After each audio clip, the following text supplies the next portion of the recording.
How's it going, everybody? Welcome back to another A Playmaker's View live stream here on YouTube. I appreciate you all joining in here. We're going to have Antonio Williams joining us in just a few moments once he hops on Zoom. But to start off, guys, again, thank you so much. If you guys haven't already seen the past episode with Antonio Williams, who is a big mentor for me lately, you can check that out. I dropped the link in the comments section. Please feel free to subscribe to this channel if you want to see more of this stuff. Want to hear from you guys as well. So be reaching out to me in the comments or direct message me. Tell me what you want to see more of, vice versa. But that's going to pretty much sum things up. We're going to be talking about St. Louis sports, and Antonio grew up in St. Louis, so talk a little bit about how it revolved around his life and some sports trivia based off of St. Louis like history, things like that. But he's going to be joining here in a few minutes, I would assume. But again, guys, please feel free to comment and join the trivia section. We're going to be doing a Q&A to start off, and just in a moment here, we'll have Antonio. So stay tight with us, and we'll be getting going here in just a second.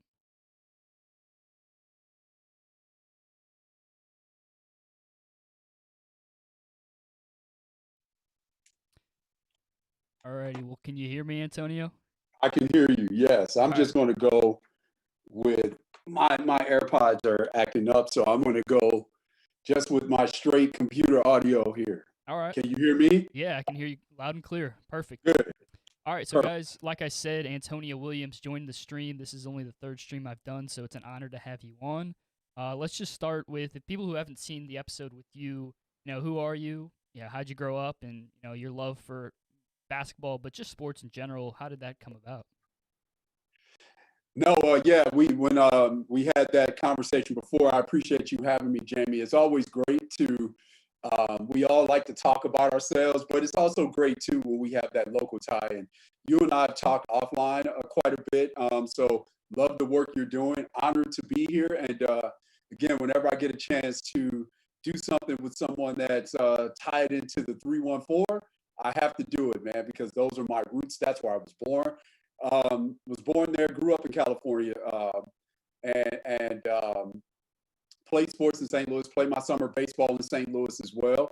And I've worked in a multitude of capacities in the sports industry as an NBA scout for the Phoenix Suns, as a scout, writer, analyst for ESPN, and basketball sports marketing for Nike.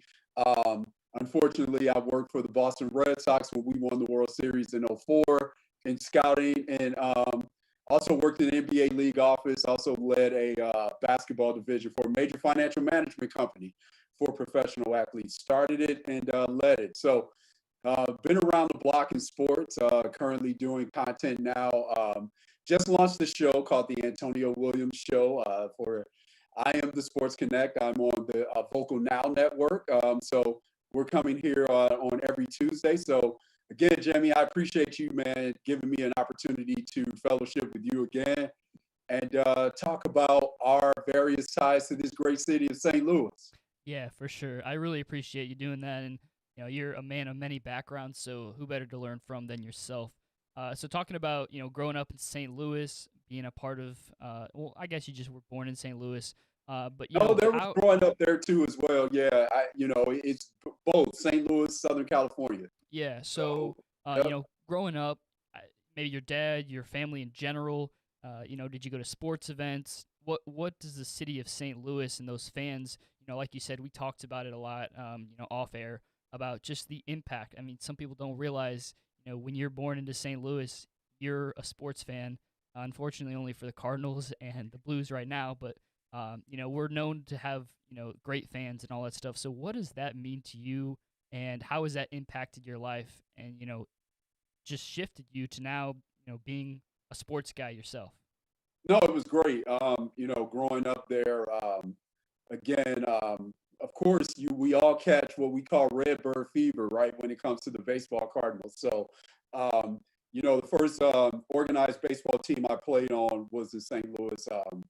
I played for a team that was in an organization. I don't know if they're still around, but the organization was called Surrey Lane. That's the first baseball team I played for organized. And Loved it. I played center field and I pitched as well, and loved every second of it. And the first number that I wore was 45 because I wasn't born when he was playing. But of course, if you catch Redbird fever and you have any sort of affinity or tie to the St. Louis Cardinals on the baseball iteration of the Cardinals, then of course you know who the great Bob Gibson is. And 2020 has been tough for us, and he's one of the iconic people that we lost, along with the great Lou Brock as well, who I also as well, Jamie, was a guy that I idolized again, and really wanted to especially playing in the outfield, a guy that I wanted to be like. And so with that being said, the baseball tradition in St. Louis is very rich. It's very deep. It has so much depth that you sort of got, and it was great too because you know being born, and I'm dating myself when I say this, Jamie.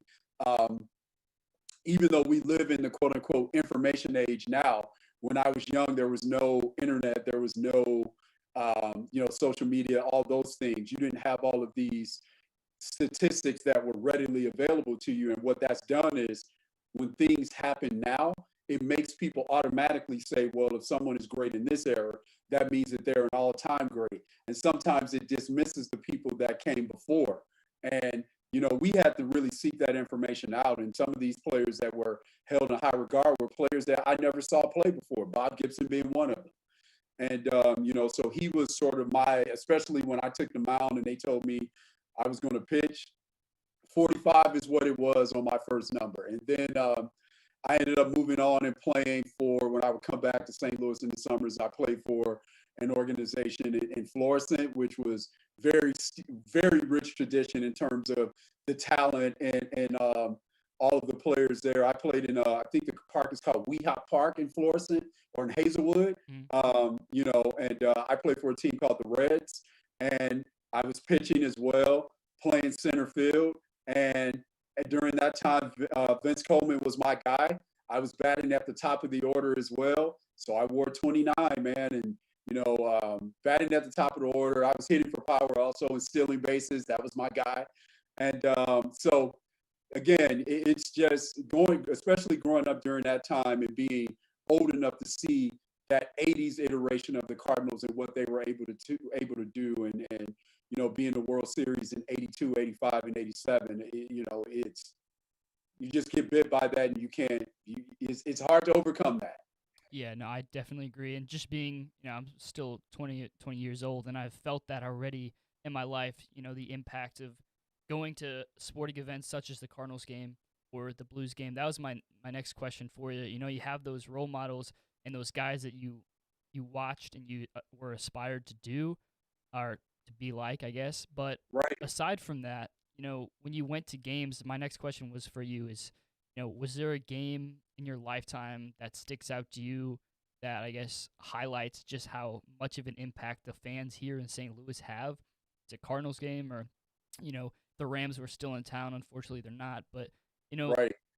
there's something about just going to the ballpark with friends and family, and you just feel like you're at home. So for No, for you, sure. is there a specific game, or it's just kind of like overall, like every time I go to the ballpark, I'm feeling at home? Well, there are a couple things that really sort of resonated with me and stuck out. One was when maybe some of the people don't know this, but the Arizona Cardinals, that the NFL team, their origins are in St. Louis when they were the St. Louis Cardinals, and of course, them being in the NFC East at the time, they were. The NFC East during that time was probably, there's no probably to it. It was the best division in football. You had the Dallas Cowboys, who were pretty good. You had the New York Giants with the great Lawrence Taylor and that defense that they had, Phil Simms. They were two-time Super Bowl champions. You also had the Washington Redskins as well, that were two-time Super Bowl champions as well during the 80s. So that division, the Cardinals were in that division, best division of football. And incredible division, incredible rivals. And I remember, the Cardinals did not have a lot of success against the Dallas Cowboys when I was young. And remember being in St. Louis and going to a game. And my grandfather was a huge Dallas Cowboys fan. And as you know, Dallas, the Cowboys are called America's team, so they do have that fan base. They are the most, in terms of valuation, they are the most valuable brand in professional sports. Henceforth, America's team. You could probably say they're the world's team.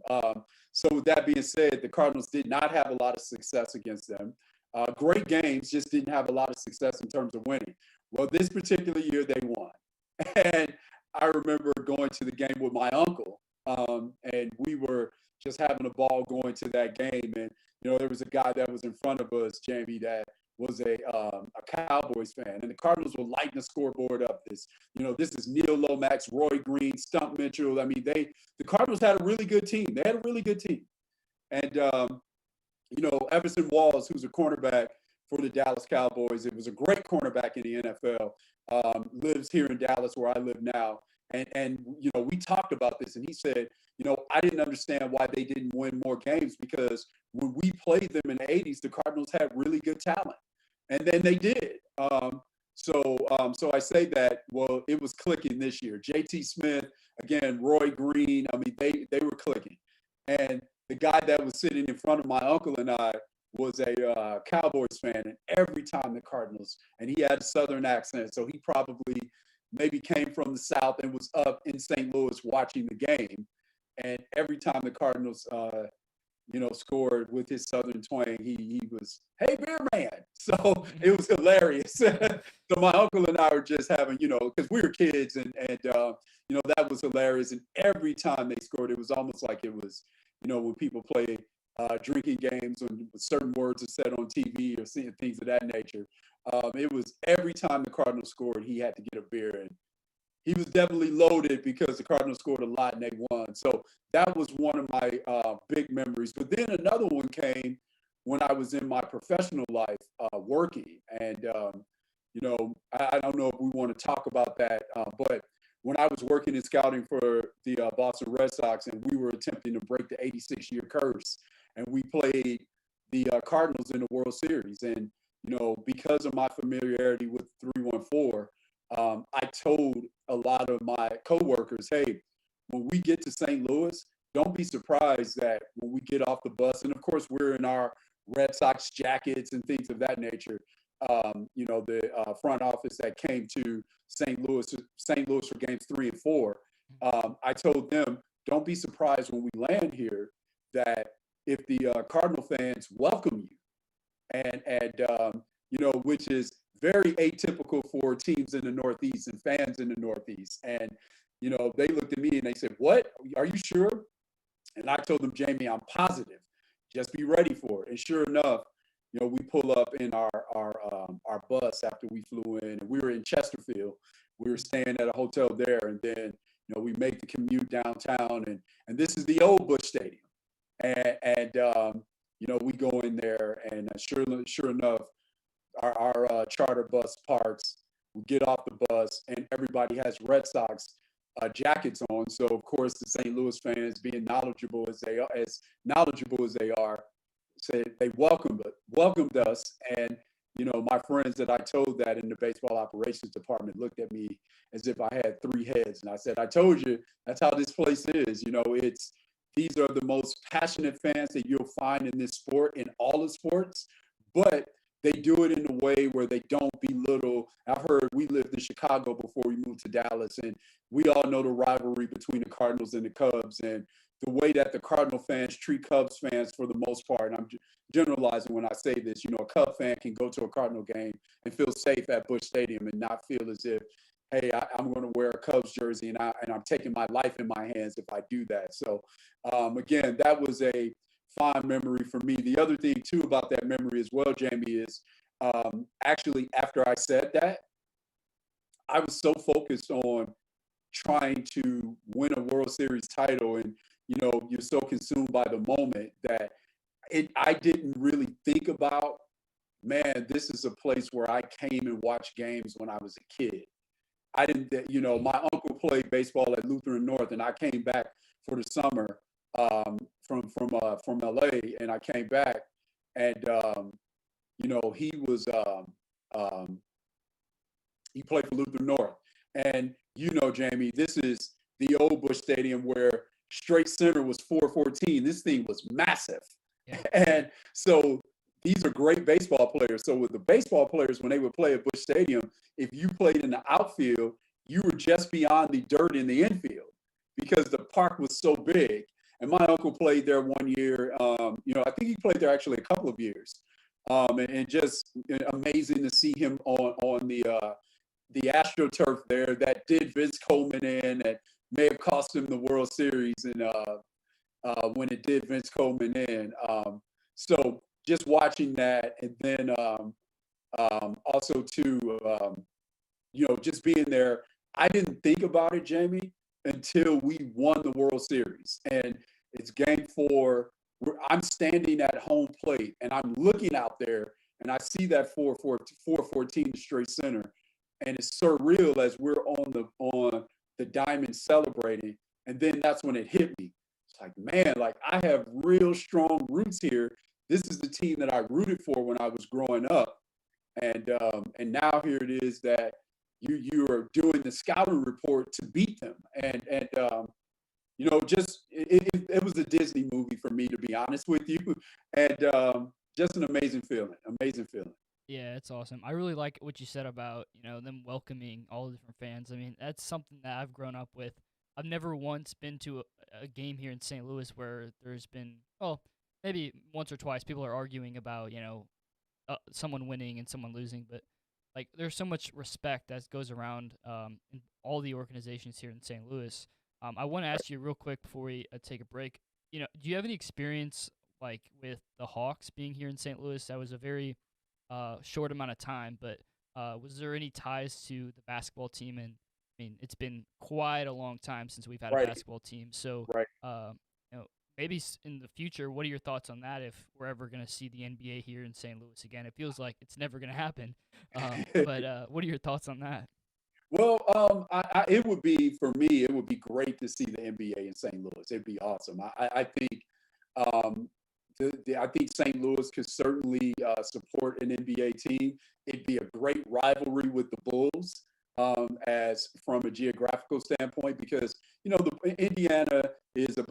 Indianapolis is about 2.5 hours away from Chicago, and Milwaukee's about an hour and a half away from Chicago. We're talking driving, and Detroit's about 3.5 away from Chicago. But as we know, those cities have certainly have rivalries with Chicago, but there's nothing like that St. Louis versus Chicago rivalry. I mean, it's Chicago people look at St. Louis a certain way, and St. Louis people look at Chicago a certain way. And I have some experience with it as well because living in Boston, of course, it's that same sort of love-hate relationship with Boston and New York. Yeah,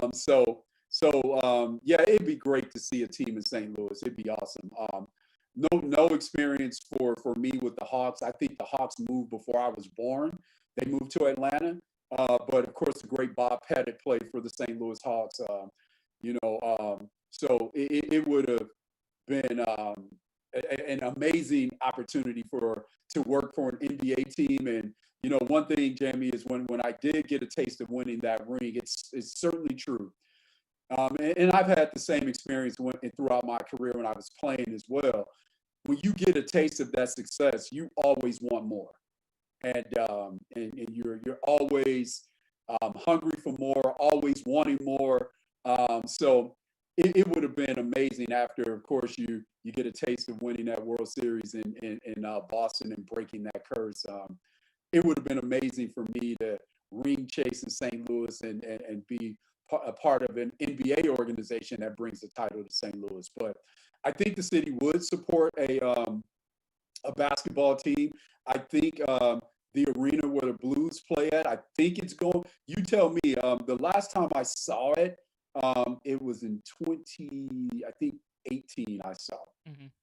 and it needed some repairs, some renovations to sort of bring it up to code with the modern arenas that we're seeing in the NHL. Because now sports franchises and leagues understand that if you're going to compete with HD televisions, 4K televisions. When people are going to pay a premium to come to the game, you have to sell an experience. So the seats have to be plush, the experiences have to be plush, the amenities have to be plush. And, certainly the building needed an upgrade. And I think that's what they were angling for, or they've already started. But to get an NBA team there, they can certainly share the building with the Blues, but Yeah. it needs to be up to NBA standards for sure. Yeah, they did upgrade it. I think it was in 2019, but it Right. definitely, like, when I've gone there in the past year, it's nice. I mean, I wouldn't really know from past years too far down the road, but I mean, it's a pretty nice facility, and I think when a team is winning like the Blues did the past year, it definitely helps with that as well. So, No last question. thing, we'll take a quick break after this, but last question is about the XFL. Another thing that the Battlehawks were here last year, the Yes. XFL got shut down. What is your point of view about the XFL? I think that I mean, from the short amount of time that they were here, and it's going to come back soon. I'm not exactly sure. I think 2021 is a possibility. Right. But I saw a tremendous amount of videos and stuff about all the fans who, I mean, you bring in a new team to St. Louis, and it took them a few months to love this team, which again it's just St. Louis for you. So what are your I guess ideas about the XFL and what they can do more of, and what do you like to see from St. Louis fans, and what that means to you about them being in St. Louis? No, it was great because they let the XFL in attendance, and the building was electric, and it was great to see. Of course, I was cheering for the Battlehawks and wanted them to win, and they did a great job with I think Jordan Tamu at quarterback, and doing a great job there. I think they did a tremendous job branding as well, and it showed that this city would support a team also. So Exactly. especially a team that is looking to organically and inherently looking to say, you know what, I want to make a long-term commitment to the city, to this region. I think for sure, because St. Louis is big enough, and we know this with with Cardinal fans in baseball. There are times when we lived in Chicago and we were driving through and we get to Bloomington, Illinois, which is about 2.5 hours or so Mm. outside of St. Louis, where Illinois State is. And yes, they're called the Redbirds, but man, you're 2.5 hours away from St. Louis, and those people absolutely love the Cardinals. People in Iowa are big Cardinal fans as well. I have friends that are from Iowa that are Cardinal fans, and it has that reach because again, there really isn't a professional team, and then in Bloomington, you're going to get some people that are Chicago fans of the teams there in Chicago, but most of them are St. Louis fans, and it's I remember going to Illinois State games to scout, and meeting with people and talking to them about St. Louis, and them saying to me that, hey, I have season tickets and I'm always there, 2.5 hours away, and so the region can certainly support an NFL team if they were to come back, especially if they were to come back with the intention of marrying the city. And I also think an NBA team as well. So again, it's always have love for the 314, and anytime I can see positive things happening in the 314, I'm all about it. Yeah, no doubt. All right, let's take a quick little break. We'll be back for the viewers. Thank you all so much. Don't forget to like and comment with all your feedback. But we're going to do some trivia here in about 3 or 4 minutes, some STL sports history trivia. So be right back with you guys.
All right, guys, welcome back to the stream here on A Playmaker's View. I'm joined by Antonio Williams. We're going to be doing a little quick trivia.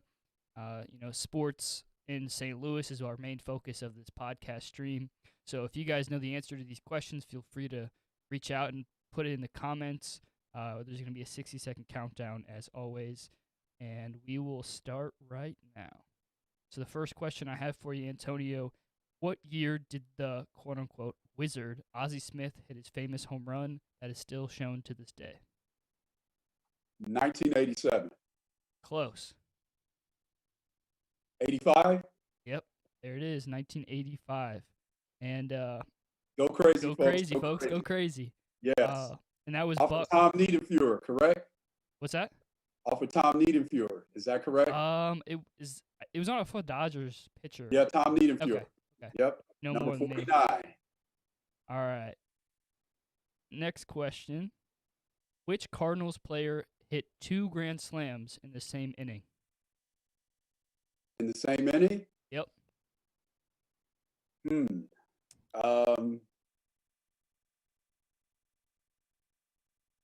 a good one. Scott Rowland. Nope. I'll give you a hint. His son is in the MLB currently. Okay.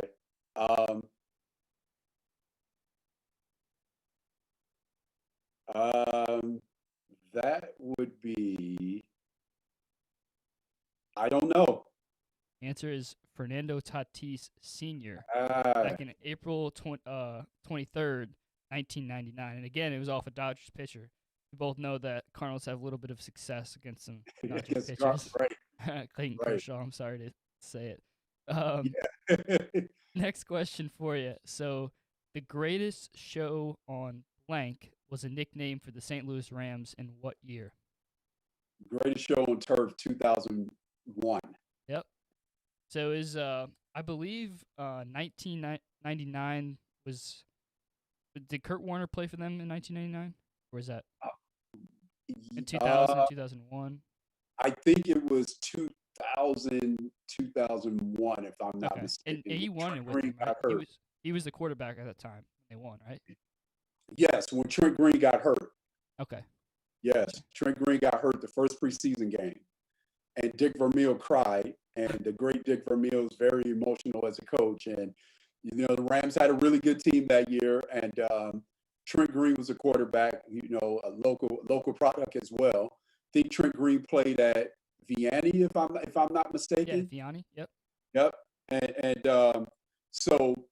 And he was the quarterback and got hurt, I think, against the Chiefs, if I'm not mistaken, on a sack. And this is during the time when this is part of the reason why the NFL probably enacted the rules where you can't hit quarterbacks low, because he got hit low and shredded his knee. Yeah, and they thought the season was over, and enter Kurt Warner. There you go. The rest is history. The rest is history. All right. Next question is, who holds the record for the most career goals while playing for the St. Louis Blues? Most career goals? Yeah, like as a St. Louis Blue. As a St. Louis Blue. Is that Brett Hull? Correct. Yeah, do you know how many he had? That's probably not. It's a tough one. Oh, Brett had, man, he Mr. Hockey in St. Louis too. Brett had, I'm not sure. I want to say 500. Yeah, 527. Yeah. And he still holds that record, single season actually as well. He had 86 goals in one season with the Blues, which, I mean, that's not unheard of, but it's quite a lot for a hockey player in today's age, which... Well, especially during those times when, again, sports have become much more about entertainment now, and I'm here for it. I'm not mad at it. Yeah. So a lot of the things that were done back then, it's not as physical as a game as it used to be, because sports are understanding that they have to make it entertainment. So I'm not upset with that, but that's why some of the greats from back then always say man, if I were playing now with the rules that are they play now, I'd be able to do a lot of things. Yeah, that is true. Yeah. All right. Next question for you is, what year did the Hawks move to St. Louis? The St. Louis Hawks moved to St. Louis. I want to say 19, let's say, I want to say 1959. Close. It's in the 50s. Do you one more guess? 54? Closer. 53. No, it's 55. Oh, man. Yeah, you're close.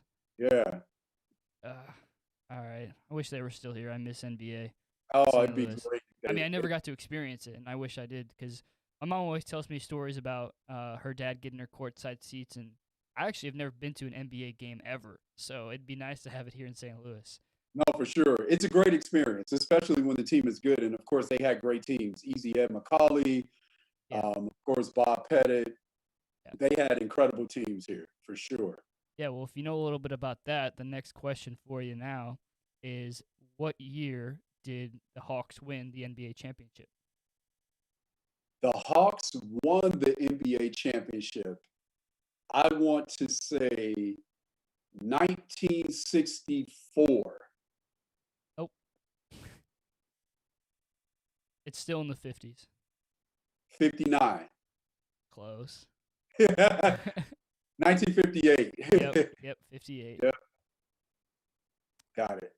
Yeah, I Nice. really do. I mean, I wish I could have seen that. I really do. Um, Me too. Next question for you. In 1978, the St. Louis native defeated Muhammad Ali in a boxing match. And what was his Leon name? Spinks. Wow, you're right on that one. Yes, Leon Spinks. And do you know? And I read an article about this. Apparently, Muhammad Ali accused him of cheating. Do you know why that was? Did he say that he loaded his gloves? No, it was actually something about, and I don't know how this is possible, but he said that he was taking some sort of drug between each round, I Oh, guess, wow. who to enhance his performance.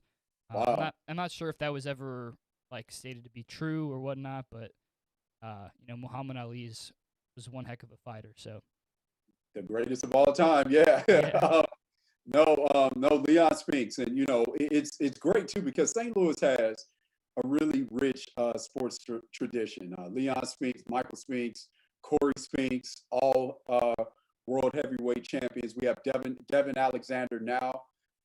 So, of course, Jason Tatum, of course, Larry Hughes, of course, Bradley Beal. So, Ben McLemore. It's St. Louis is it's good that that we're starting to see these athletes that are from St. Louis that are um, getting the shine that they deserve. It's awesome. yeah. I think one person that comes to mind is Max Scherzer, who went to my Yes, rival high school, and I think for St. Louis, especially for me in baseball, I think a lot of people from like the Florida and the warmer areas in California get that they can play all year round. And it's easier for them, right, so it's kind of right, cool to see, especially for baseball.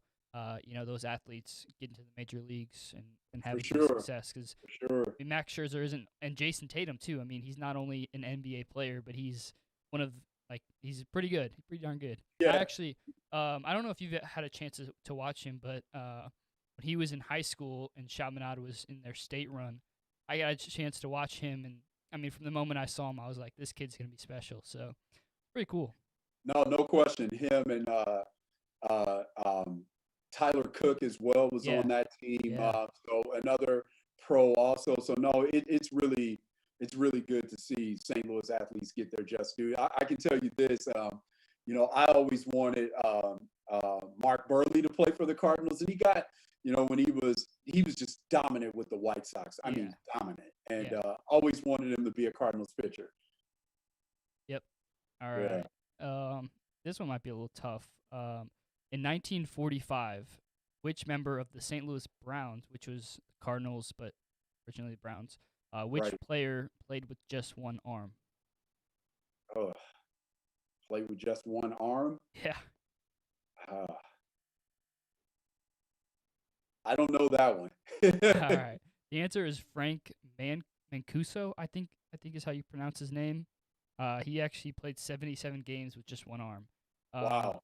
I I don't know if you know the name C.J. Bilberry, but I did some camps with him over at All Star Performance, and he's a man of a lot of knowledge when it comes to Cardinals. I guess history and trivia, and so that was he told me that at one point in time. He always sits down the campers and does some trivia before we start camp. So a lot of things that have been engraved, but that's one thing that I remembered from him. So Nice. shout out to CJ. Yeah, for sure. That's awesome. Next question is Stan Musial had a total of 3,630 hits in his career. How many of those were home and how many of those were away? Um, I'd say, hmm, um, I would say maybe 2,000 of them were home and the rest were away. We go It's a, with that. it's a good guess. So actually, this is a pretty unique stat, but actually they were split evenly, like to the I exact number. The always go with your always go with first the gut. five because that's exactly what I thought. Yeah, yeah. I don't know if there's any other player in the history of baseball that's ever done that. I would doubt that. I'd put all my money on that.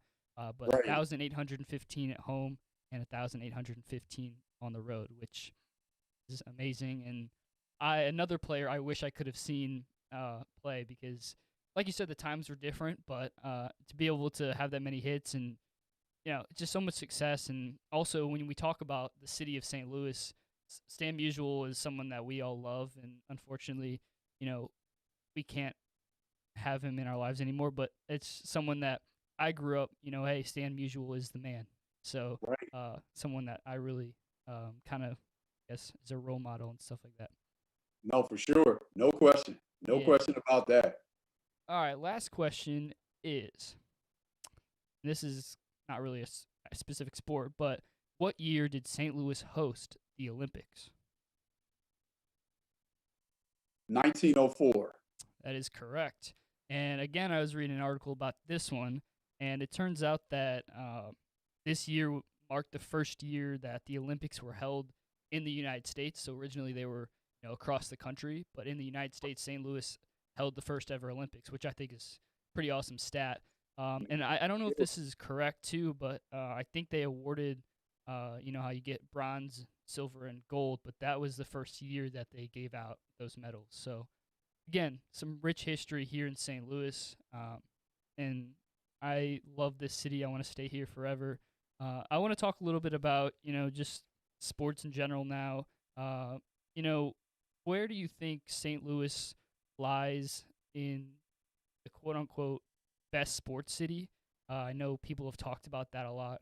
So in your eyes, how do you see St. Louis as a sports city?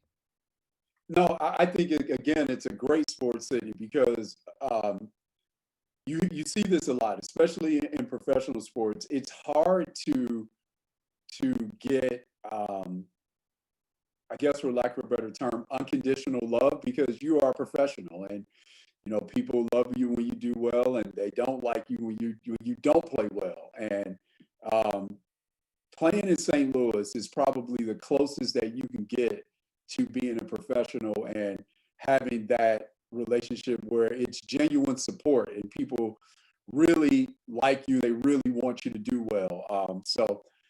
It's a great if you are a professional. You hear this a lot. I've heard professionals say this when they first get here if they haven't had any experience with the city before, and they'll say, "Man, I don't know what to expect about this place. I've heard things about it, but I don't know what to expect." And they get there and they're like, "Man, it's amazing." And you see, not only former Cardinals on the football and baseball side, but you also see, former Rams players as well calling St. Louis home. Yeah. So, and then the again, as I said, the Mark Burleys of the world, players like that have done everything, virtually everything it is to do on a diamond or whatever it is in their respective sports, and they still call St. Louis their off-season home, and it's that says a lot for people that can live anywhere in the world, really. in Yeah. the off season. So no, it's great city, great atmosphere. You get that real love there as a player, and you can't. It's hard to replicate that when you go to other places. Yeah, no doubt. I think when you talked about the St. Louis Rams, I think it was Chris Long who, his heart is in St. Louis, even though they moved to Los Angeles. And I think a lot of players in St. Louis felt that way. Is that Right. and unfortunately, as a player, you can't control where your team moves to, and I think that you know a lot of players wanted to stay in St. Louis. So, Yeah. unfortunate, and it's always a tough topic to talk about. And like you said again, is those other states, Iowa and these other places that are still St. Louis fans and take a 2 hour, 3 hour trip to come see sporting events here in St. Louis. They Um, do. so the next question I have for you is, what do you think the future holds for the city of St. Louis and their sports teams? I know we're getting an MLS team as well. So in general, what do you think is that in store for the sports fans here in St. Louis? What is to look forward to? Well, I think it was very smart by the MLS as they continue to expand and grow the sport to be in St. Louis because St. Louis has a very, very rich soccer tradition. And, it's hard to say that you have a real presence in soccer here in this country and not have a team in St. Louis because of the rich tradition in St. Louis from a soccer standpoint and the talent in St. Louis. And because you have the talent and the tradition in St. Louis, you have a high amount of interest in soccer as well in St. Louis. So it wouldn't be prudent for MLS to have a team and not leverage that fandom that you have for the game in St. Louis. And Yeah, so I think that's great. Again, I don't have any doubt about the new team in the MLS doing well in St. Louis, sort of picking up on that momentum that the Battlehawks established and leveraging the passion that St. Louis fans already have for the game. So I think that bodes well for St. Louis. Again, the Cardinals do what they do, the Blues do what they do.